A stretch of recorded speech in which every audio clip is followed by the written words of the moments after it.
Hiç pengosi tash makinën me kal, po e që atje. Përshëndetje.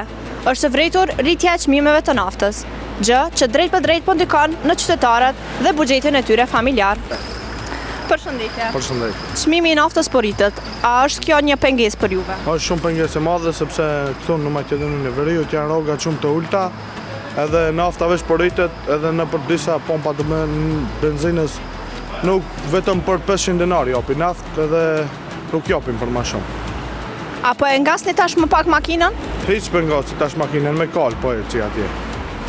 Tash makinën edhe në përsherë dhe nisi dal me kali, mos si ngas makinë hiç, se çmimi i naftës është bërë katastrofë. Faleminderit. Faleminderit. Pse nuk mundem me më shumë se 1500 denar me mush vetura? Se nuk është puna jonë, kjo nuk ka deti rajon, nuk ka naftë shumë në ftueshme. Nuk ka naftë, më shumë.